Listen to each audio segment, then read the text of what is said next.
Students, welcome back once again. Hope that everything is fine. So today I have brought you the kingdom planty of the diversity in living world, class 9th biology. In our previous lectures we have discussed up to the kingdom fungi. So without any delay, let us see here planty. So this kingdom planty includes all multicellular eukaryotic organisms. Multicellular eukaryotes means multicellular means having more than one cell whose body is made up of more than one cell, and eukaryote means those organisms which have a true nucleus, an advanced type of cell जिसके अंदर में होता है. There are said to be eukaryotic. We have discussed about eukaryotic organisms in our previous lectures. So इसमें multicellular eukaryotic organisms आते हैं, and the most amazing and the most special feature of the kingdom plantae, that is the plants, is that they possess, क्या possess करता है, they possess plastids. So this plastid जो है, these are the double membrane cell organelles. ये सब double membrane cell organelles होता है. plastids जो है डबल मेम्ब्रेन का सेल ऑर्गेनेलिस होता है. We have seen cell organelles पढ़ चुके हैं हम लोग सेल चैप्टर में, और यहाँ पर डबल मेम्ब्रेन का एक सेल ऑर्गेनेली है, प्लांट सेल में सिर्फ पाया जाता है. एंड दिस प्लास्टिड्स जो है, plastids are of two types. One is, एक होता है हमारा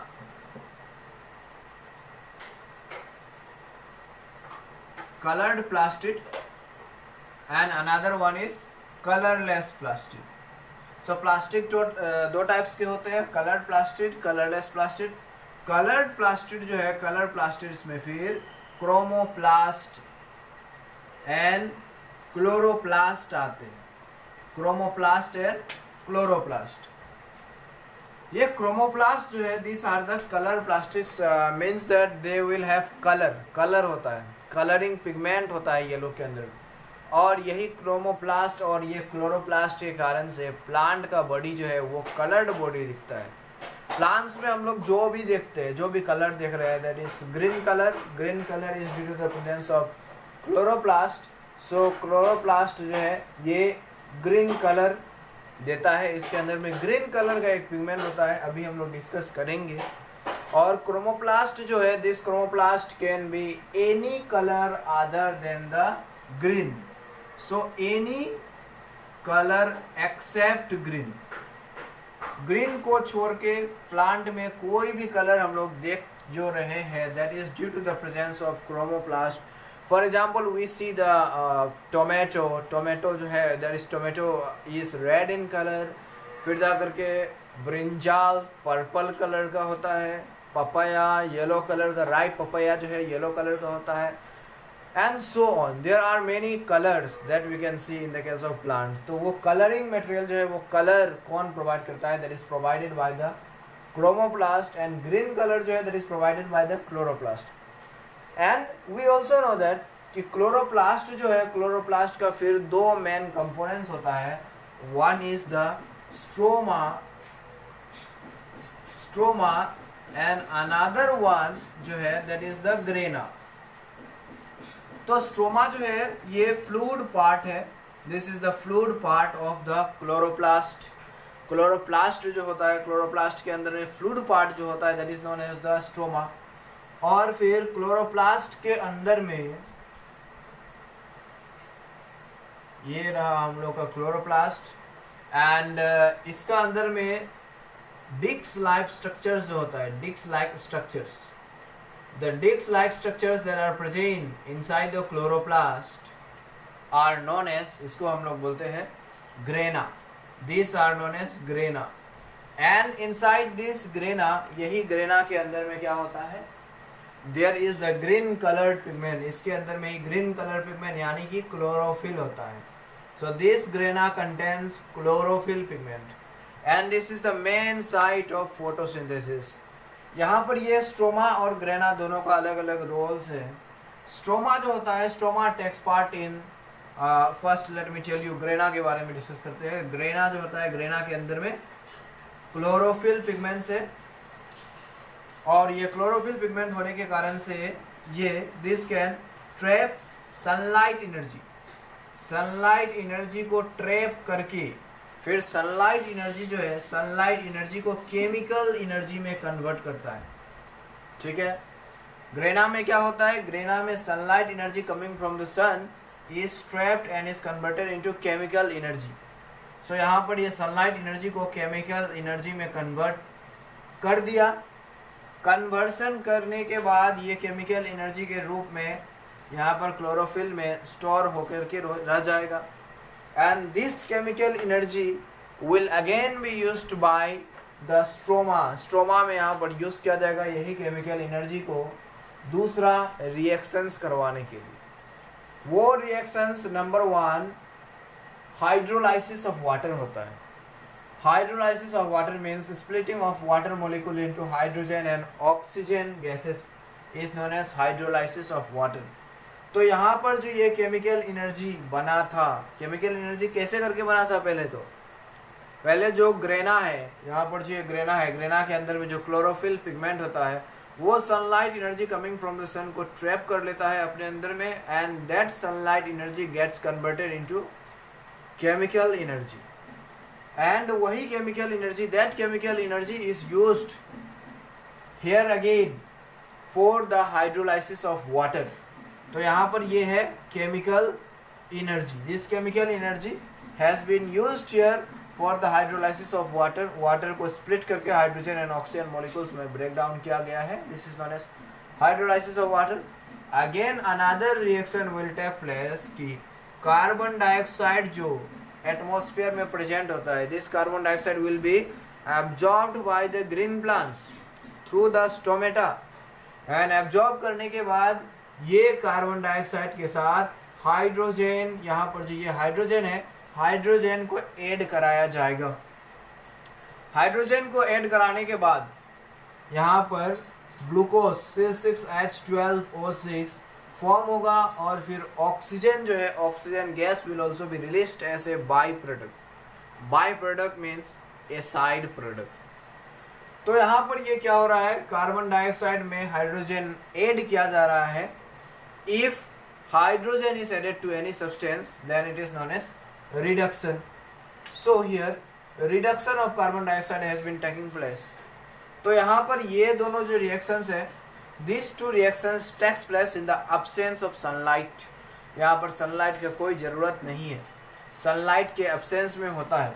So this reaction is known as dark phase और इसको हम लोग light independent phase भी बोलते हैं, dark phase और light independent phase।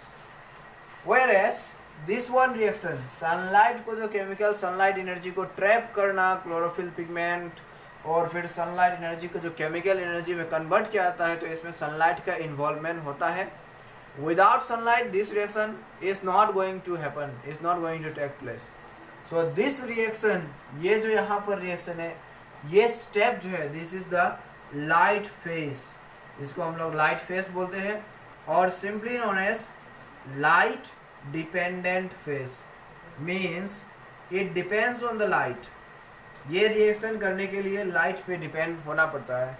यहाँ पर obviously we have to depend on the light because here you see sunlight energy जो है, sunlight energy is being converted into chemical energy. तो यहाँ पर सनलाइट एनर्जी मीन्स सनलाइट का यहाँ पर इन्वॉल्वमेंट है। अगर सनलाइट का इन्वॉल्वमेंट है तो यहाँ पर क्या होगा, सनलाइट का अगर इन्वॉल्वमेंट है तो it is light dependent phase. So here this photosynthesis, this process, यहाँ पर ये ग्लूकोज जो बना है, ग्लूकोज, ये पूरा प्रोसेस, ये 3 स्टेप जो है, light dependent phase, light independent phase, that is light phase light reaction, dark phase dark reaction, ये दोनों फेजेस मिला करके फोटोसिंथेसिस हम लोग कहते हैं इसको। This takes place in the case of, यहाँ पर ये क्लोरोफिल में होता है, क्लोरोप्लास्ट में होता है। So plants possess this plastid, plastid के अंदर में क्लोरोप्लास्ट होता है, क्लोरोप्लास्ट के अंदर में ये क्लोरोफिल पिगमेंट होता है। तो वहीं पर फिर क्या हो रहा है, ये फोटोसिंथेसिस रिएक्शन हो पा रहा है। सो this is a very much unique property of living organism, of plants. Plants का एक बहुत बहुत बहुत खास प्रॉपर्टी है, बहुत यूनिक प्रॉपर्टी है जो कि दूसरा कोई भी ऑर्गेनिज्म में नहीं पाया जाता है. Okay, only euglena, some organisms protista का है जैसे कि यूग्लेना या फिर ब्लू ग्रीन अलगी. तो ये सब ऑर्गेनिजम्स जो है, this organisms are very few, ये सब ऑर्गेनिज्म उतना ज़्यादा नहीं है. प्रोटिस्टा में भी सिर्फ यूग्लेना जो है, यूग्लेना ही सिर्फ अपना क्या कर सकता है, यूग्लिनॉइड्स जो होता है, euglenoids, euglena, they are able to manufacture their own food by themselves.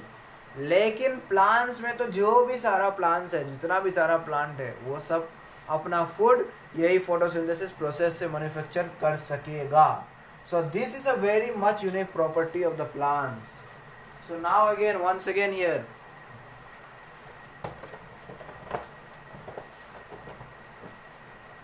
Plants का जो सेल वॉल होता है, the cell wall of the plant, suppose this is a plant cell, और यहाँ पर ये है हम लोग का plasma membrane, this is the plasma membrane, and this one is the cell wall. Here let us draw one nucleus. So यहाँ पर प्लाज्मा मेम्ब्रेन है, और फिर प्लांट सेल में क्या होगा, प्लांट सेल में ना, this is also another unique property that plant cell will possess cell wall, cell wall होगा. एनिमल सेल में सेल वॉल नहीं होता था, बट फंगल सेल जो था, fungal cell, that is the cell of the fungi, they also have cell wall.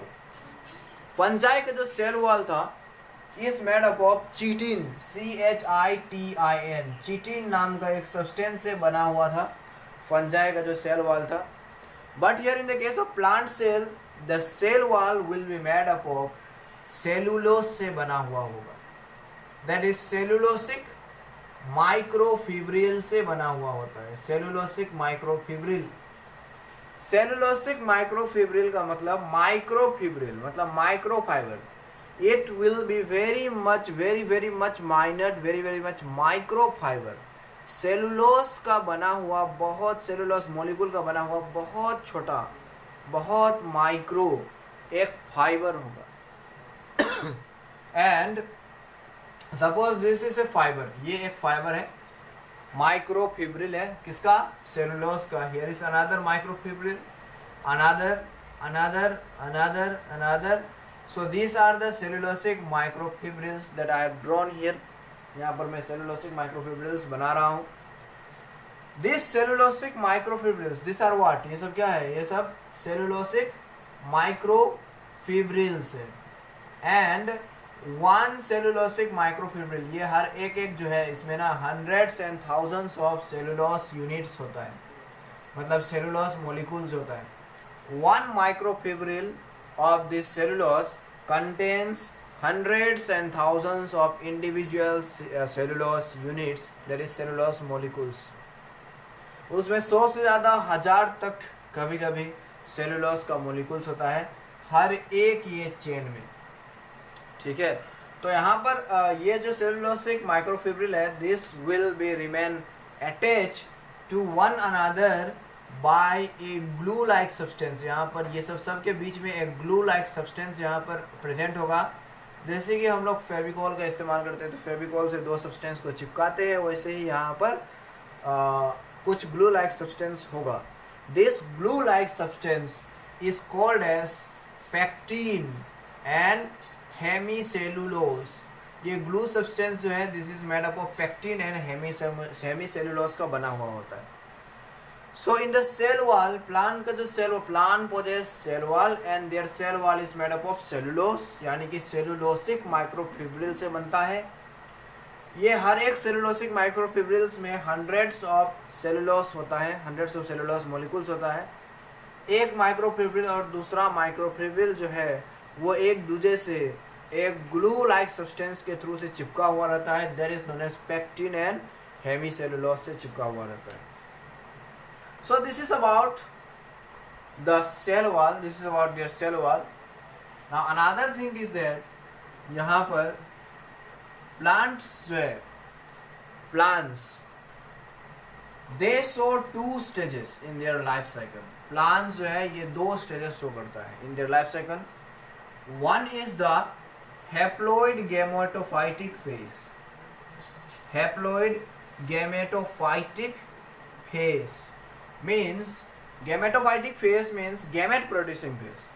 यहाँ पर जब ये gametes प्रोड्यूस करते हैं, जब प्लांट्स gametes प्रोड्यूस करते हैं उस फेज को बोला जाता है gametophytic phase।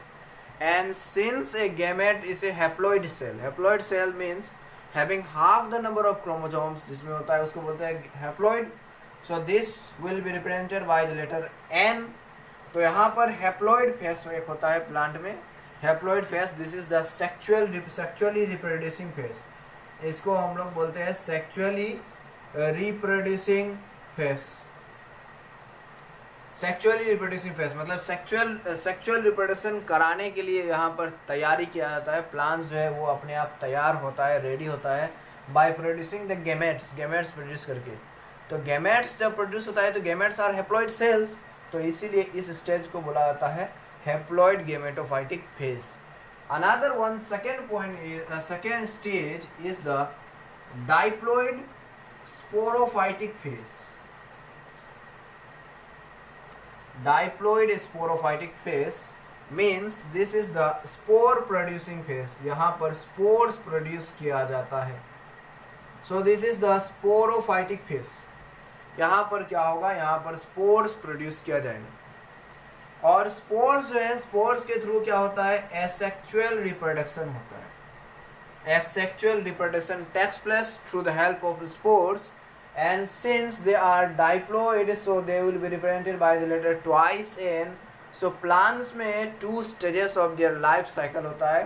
वो लोग का लाइफ साइकिल जो है 2 स्टेजेस में कंप्लीट होता है। एक तो है हैप्लॉइड गेमेटोफाइटिक फेज और फिर यानी कि जब वो गेमेट्स प्रोड्यूस करेगा, एंड दूसरा है डाइप्लॉइड स्पोरोफाइटिक फेज यानी जब वो स्पोर्स प्रोड्यूस करेगा। तो स्पोर्स जब प्रोड्यूस करेगा तो वो एसेक्सुअल रिप्रोडक्शन वहाँ पर होगा, जब गैमेट्स प्रोड्यूस होगा तो वहाँ पर सेक्सुअल रिप्रोडक्शन होगा।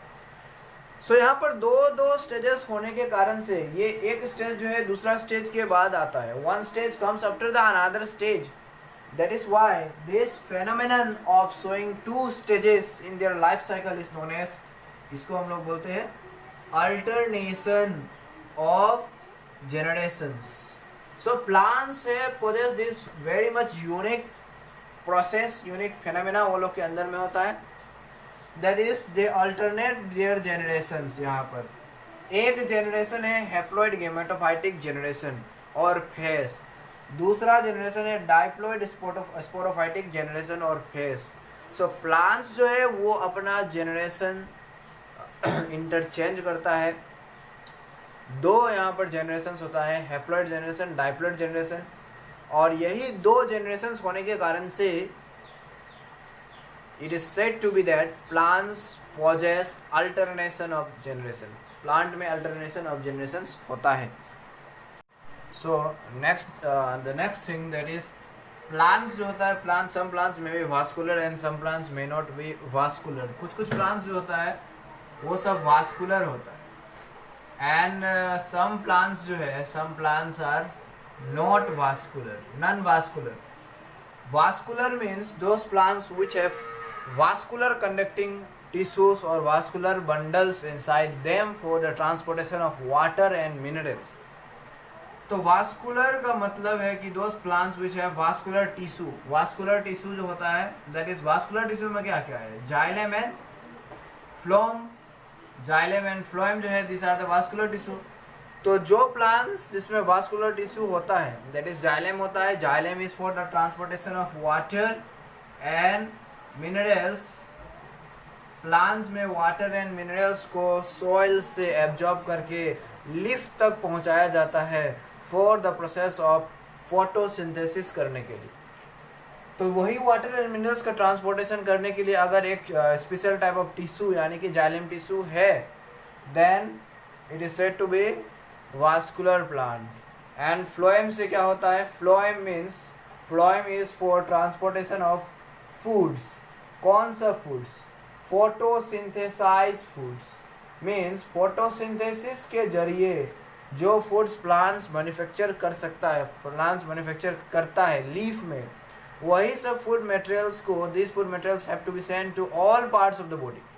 so that each and every cell of the body get their food, energy and they function properly. तो ये ट्रांसपोर्टेशन, फोटोसिंथेसाइज फूड को ट्रांसपोर्ट करता है फ्लोएम. अगर कोई भी प्लांट में जाइलम एंड फ्लोएम टिश्यू दोनों हो, then those plants are called vascular plants. And non vascular means no xylem and no phloem. No xylem and phloem, that means no, हम लोग बोल सकते हैं no vascular tissue. Vascular tissue जिसमें नहीं होता है उसको बोलते हैं non vascular plants. Many plants are there, for example algae.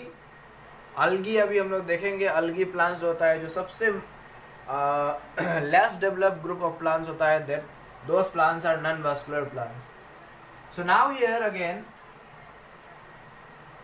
Some plants, कोई प्लांट्स है जैसे कि अल्गी है.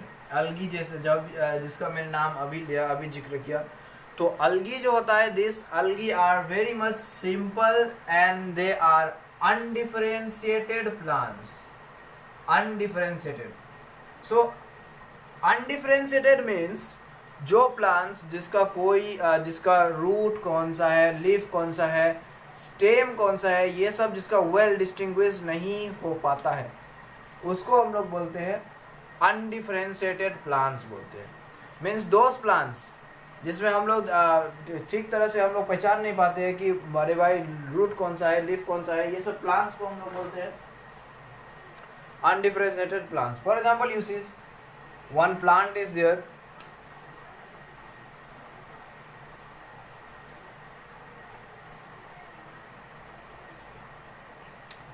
so this one ये जो मैं अभी बना रहा हूँ,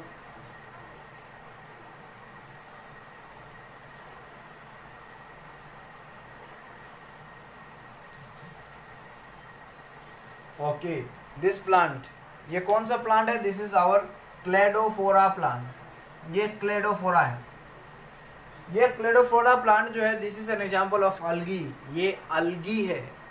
ओके, क्लेडोफोरा हो गया, यूलोथ्रिक्स हो गया, Ulothrix, Chlamydomonas. I think you might have heard this word Chlamydomonas. फिर जाकर के Cladophora and Spirogyra. These are examples of all plants which do not have a differentiated body part. Means अगर यहाँ पर इसको क्लेडोफोरा, ये क्लेडोफोरा जो है, इसको अगर हम लोग देखें तो यहाँ पर हम लोग को पता नहीं चल रहा है कि which one is the stem. यहाँ पर स्टेम कौन सा है, लीफ कौन सा है, ब्रांचेस कौन सा है, ये सब हम लोग को पता नहीं चल रहा है. वेल डिफरेंशिएटेड नहीं है. सब के सब दिखने में एक ही शेप की तरह, एक ही जैसा लग रहा है, एक ही अपीयरेंस लग रहा है. This type of plant body is known as undifferentiated plant body. So many plants are there who does not have any differentiated structure, differentiated body parts, and many non green, many plants are there जिसका एक well differentiated body parts होता है.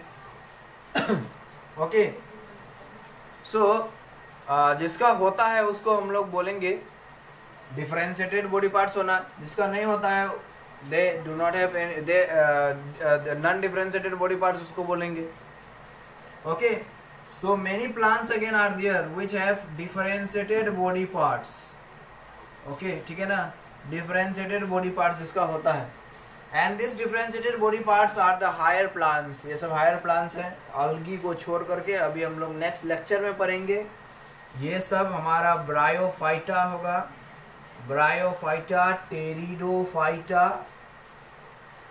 Pteridophyta, gymnosperm and angiosperms. Gymnosperm and angiosperms. So these four are the higher plants. और ये सब के अंदर में डिफरेंशिएटेड बॉडी पार्ट्स होता है, मतलब कि their body is differentiated into root, stem, leaf and branches. सब कुछ आसानी से इजीली ऑब्जर्वेबल होता है. और अल्गी जो है, algae has undifferentiated body parts, मतलब कि जिसमें हम लोग को पता नहीं चलता है कि रूट कौन सा है, लीफ कौन सा है, स्टेम कौन सा है, ये हम लोग को कुछ भी पता नहीं चलेगा. तो ये अल्गी जो है यहाँ पर अल्गी का जो बॉडी, ऐसा जो अनडिफरेंशिएटेड बॉडी होता है, this type of body is known as thallus, इसको बोलते हैं और is thallus?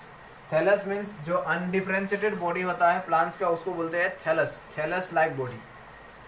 And that is why algae जो है, अलगी को हम लोग थैलोफाइटा भी बोलते हैं, Thallophyta. So these are some of the features, some of the introducing, some of the characteristic features of the kingdom Plantae. And another thing that we can say is that they are non-motile. Non-motile होता है, they cannot locomote, they cannot move from one place to another. They have unlimited growth, unlimited growth होता है। Means ऐसा नहीं होता है जैसे कि ह्यूमन बींग्स में, एनिमल्स में होता है कि ग्रोथ जो है वो जैसे कि ह्यूमन का टॉलनेस जो है that is up to around 20 years only, सिर्फ 20 ईयर्स तक ऐसा होता है। उसके बाद ह्यूमन का जो टॉलनेस है, ये हाइट, ये बंद हो जाता है।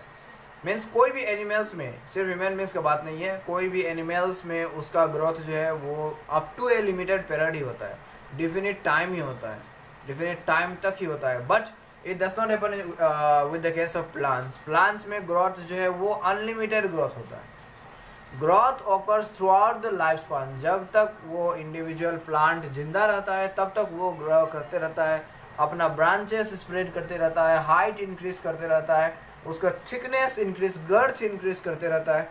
So this all things occur till the life span of the plant body. But animals में लिमिटेड ग्रोथ होता है, प्लांट्स में अनलिमिटेड ग्रोथ होता है। So students, these were some of the general characteristic features of the kingdom Plantae. In our next lecture that is going to come very soon, wait patiently, we will be discussing about the divisions of the kingdom Plantae and their characteristic features. और वो topic बहुत मज़ेदार होने वाला है। So hit a like to the video if you have really enjoyed it, and very much thanks from my side.